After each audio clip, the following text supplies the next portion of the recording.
Hi equals, it's Kim. Welcome back to my channel, Kim Perfect TV, where I am on a mission to make America compassionate again. And I do that through a lens of LGBT issues because I truly believe that when we make life better for one group of people, we make life better for everyone.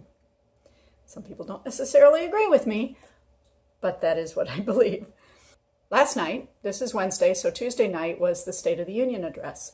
And in it, our president pledged to work on, whatever it took, legislation, etc., to end the HIV epidemic by 2030. Now, I happen to agree with him. We should try to do that. I may not necessarily agree with him on how he ultimately decides to work towards that, but here's my take. So, President Trump, legislators in Ohio, this is what I think is one of the key things you need to do, and that is reduce stigma around HIV. Stigma is the reason we still have an epidemic. If we didn't have stigma and we had good health care, if we didn't have stigma and we had good health care, those people with HIV would have access to health care. They would be getting the medication they need. They would be getting the mental health treatment they need, if they need it. And they would be, for the most part, virally suppressed. I do understand there is a viral divide and not everyone can get to the place where they are virally suppressed. What does that mean? That means simply that your viral load in your system of the HIV virus is so low that you cannot pass it on to others. And there have been studies and studies and studies by medical folks that prove this over and over again. I do understand that there are some people who will never be able to get their viral load that low. That doesn't mean we can't aim to get everybody who currently has HIV, so their viral load suppressed so low that they can't pass it on, that those people who might be at high risk of contracting the disease are on preventative measures, whether that's PrEP or something else, and those things exist, and then we can end the HIV epidemic. Now, why aren't we there right now? Well, because we still have stigma, and we still have lack of access to health care. So if we can get rid of the stigma,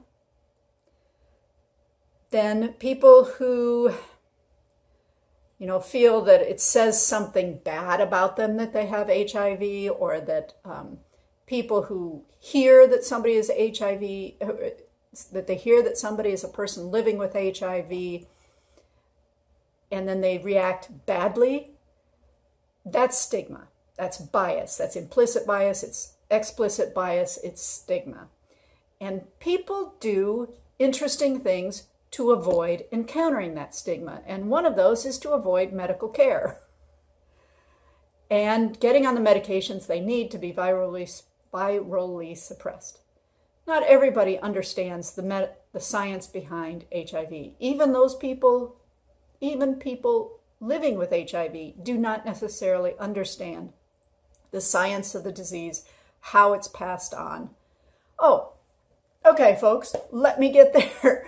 Our current laws, so there's also a law in Ohio, and actually several statutes, that criminalize failure to notify a intimate partner ahead of time that you are a person living with HIV. It also has some additional laws in Ohio around solicitation, loitering, and spitting. All right, first off, spitting doesn't pass the disease. Look it up if you don't believe me. There are only a few sex acts that do. Look them up. All right, they're on the internet. Look at the Center for HIV Law and Policy, the CERO Project, the Positive Women's Network. There are a lot of resources out there for you to do more study. I don't have time to go through it all right now. We need to modernize the criminal code around HIV because that is one of the major stigma points that still exist in Ohio, that you could be sent to prison. It's a felony, various felonies, for failure to notify an intimate partner that you are a person living with HIV.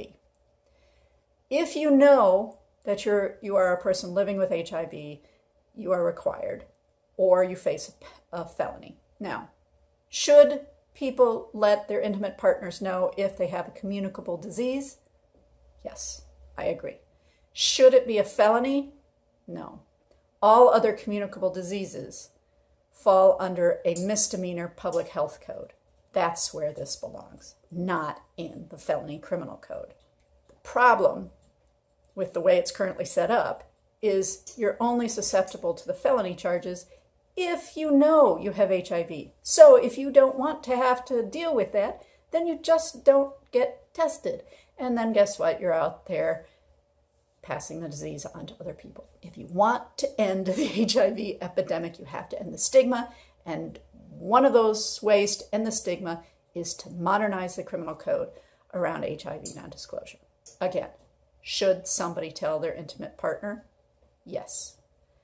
It belongs in the misdemeanor public health code with other communicable diseases.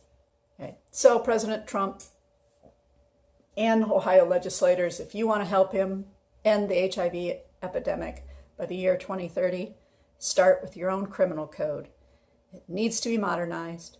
It belongs in the misdemeanor public health code with other communicable diseases. The science around HIV has changed.